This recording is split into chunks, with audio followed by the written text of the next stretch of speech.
Nelson Mandela. The name itself carries weight, doesn't it? It's a name synonymous with hope, with resilience, with the fight for what's right, even when the odds are stacked against you. Mandela's life was a testament to the power of one person to change the world. He showed us that even in the face of immense adversity, the human spirit can triumph. Mandela wasn't born a legend. He wasn't born into a life of privilege and ease. He was born in a small village in South Africa, a country ruled by the brutal system of apartheid. This system was built on the idea that one race was superior to another. It was a system that denied basic human rights to the majority of South Africans simply because of the color of their skin. Mandela's life was a fight against this injustice. From his early days as a young lawyer to his years as a revolutionary leader, and even during his decades-long imprisonment, Mandela never stopped believing in equality and justice for all. This is the story of Nelson Mandela, the man, the myth, the legend. This is the story of how a young boy from a small village grew up to lead a nation out of darkness and into the light. Nelson Mandela was born Rolihlahla Mandela on July 18, 1918, in the village of Qunu, in the Eastern Cape of South Africa. His name, Rolihlahla, means pulling the branch of a tree in Xhosa, but it's also colloquially translated as troublemaker. Little did anyone know how fitting that name would become. His family belonged to the Thembu people, and his father was a chief counselor to the acting king of the Thembu people. This gave Mandela a unique glimpse into leadership and governance from a young age. However, his life was not one of royal privilege. Mandela received a formal education, attending a local missionary school. It was here that he was given the name Nelson by a teacher, a common practice in those days. He excelled in his studies, eventually going on to attend the prestigious Fort Hare University College, one of the few institutions of higher learning open to Black Africans at the time. His time at university proved to be a turning point. It was here that he began to develop his political consciousness, witnessing firsthand the stark inequalities faced by Black South Africans. This awareness, coupled with his inherent sense of justice, would shape the course of his life and the destiny of a nation. After leaving university, Mandela moved to Johannesburg, the bustling city of gold. He began working as a lawyer, witnessing firsthand the brutal realities of apartheid. The laws were designed to oppress, to disenfranchise, and to relegate Black South Africans to second-class citizenship. It was during this period that Mandela joined the African National Congress, or the ANC. The ANC was at the forefront of the fight against apartheid. They organized peaceful protests, strikes, and campaigns of civil disobedience. Mandela, with his sharp intellect and charisma, quickly rose through the ranks. However, the South African government responded to these peaceful protests with violence. The Sharpeville Massacre of 1960, where police opened fire on unarmed protesters, was a turning point. The government banned the ANC, forcing them underground. It was then that Mandela, along with other ANC leaders, made the difficult decision to take up arms. The formation of Umkhonto we Sizwe, the armed wing of the ANC, marked a shift in the struggle against apartheid.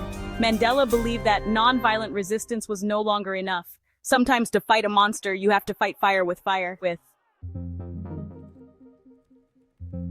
Mandela's days as a free man were numbered. In 1964, he and several other ANC leaders were arrested and charged with sabotage and other crimes. The world watched as Mandela, standing tall and proud in the courtroom, delivered his now famous speech from the dock. He declared his commitment to the ideal of a democratic and free society, a society for which he was prepared to die. He was sentenced to life imprisonment, a sentence that would span 27 long years. Mandela was sent to the notorious Robben Island prison, a place designed to break the spirit of even the strongest individuals. But Mandela was not broken. He refused to be silenced. He used his time in prison to educate himself, earning a law degree through a correspondence course. He led hunger strikes to protest the inhumane conditions. He became a symbol of hope, not just for South Africans, but for people all over the world fighting for freedom and justice. His imprisonment, although brutal and unjust, became a testament to the indomitable nature of the human spirit. Even within the confines of a prison cell, Mandela's spirit remained unbroken, his resolve unshaken. Section 5. A Free Man, A New South Africa, Mandela's Release and Presidency. The world erupted in celebration on February 11, 1990. Nelson Mandela, after 27 years in prison, walked free. The images of that day are etched in our collective memory. Mandela hand in hand with his wife Winnie, raising his fist in the air, a symbol of triumph over adversity. His release marked the beginning of the end of apartheid. Mandela, now a global icon, immediately called for peace and reconciliation. He urged his followers to lay down their arms and work towards a democratic South Africa. Negotiations began between the white minority government and the ANC. Mandela, with his unwavering belief in dialogue and forgiveness, played a pivotal role in these talks. His leadership, his ability to bring people together, proved crucial in ensuring a peaceful transition to democracy. In 1994, South Africa held its first multiracial elections. The world watched in awe as Nelson Mandela, the man who had spent almost 3 decades in prison for his beliefs, became the first black president of South Africa. It was a victory not just for Mandela, but for the millions who had dared to dream of a free and equal South Africa. Section 6. Forgiveness and Freedom, Mandela's Legacy of Reconciliation. Mandela's presidency was defined by his commitment to reconciliation. He knew that healing the wounds of the past would be a long and arduous process, but he believed that forgiveness, not vengeance, was the only path forward. He established the Truth and Reconciliation Commission, a body tasked with investigating human rights abuses during the apartheid era. This commission, while painful, allowed victims to tell their stories and perpetrators to seek amnesty. It was a revolutionary approach to dealing with the legacy of a brutal past. Mandela also focused on building a more just and equitable society.